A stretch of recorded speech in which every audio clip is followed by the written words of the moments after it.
శివరామకృష్ణ గారు నేను మాట్లాడతాను. అందరికీ నమస్కారం. మంచి సుదినం ఈరోజు పూజ్యులు గురువులైనటువంటి పెద్దలు వారికి వేదిక నామించిన పెద్దలు మంచి గురువులు లేరు. ఈ జనరేషన్లో ఇలాంటి గురువులు లేరు. వాళ్ళతోనే ఆ జనరేషన్ ఎండ్ అయిపోయింది.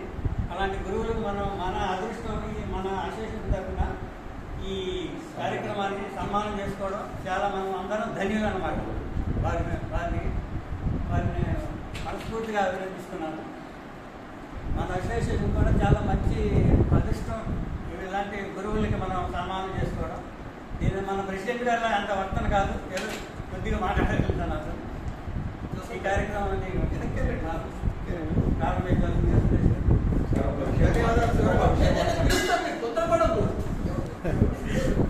ధన్యవాదాలు సార్.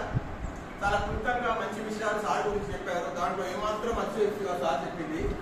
ఇప్పుడు మన సమ్మయ్య గారు సార్ ఒక శిష్యుడట. ఆయన తొందరగా 4 మాటలతో సార్ యొక్క విశిష్టతలు మనకన్నా ఎక్కువ తెలుసు. ఎందుకంటే ఆయన చదువుకున్నాడు కాబట్టి 2 మాటలు మాట్లాడవలసిందిగా సమ్మయ్య గారిని కోరుతున్నాను. ముందుకు రా సార్. మా గురువు గారు డైనింగ్ హై స్కూల్లో మేము రుద్రంపూర్ నుంచి డైనింగ్ లైన్ పోవాలంటే గుట్ట దిగుతూనే జెడ్పీ స్కూల్ నడిచి వచ్చేవాళ్ళం. సార్ టిఫిన్ బాక్స్ పట్టుకొని వచ్చినాడు. వచ్చి మేము ఇక మధ్యాహ్నం మాకు టిఫిన్ ఏం లేదు, మేము అంతా నలుగురు కూర్చుంటే సార్ ఏంద్రా కూర్చున్నారని అడిగేటోడు. సార్ ఇట్లా ఉంది, మీరు టిఫిన్ భోజనం చేసిందంటే సార్ ఎక్కడ టిఫిన్ బాక్స్ ఎక్కడ ఏం సార్ అన్న అంటే సార్ జేబు నుంచి డబ్బులు ఇచ్చి మీరు అక్కడ డైనింగ్ లైన్ బస్ తిరిగే దగ్గర ఒక హోటల్ ఉండేది.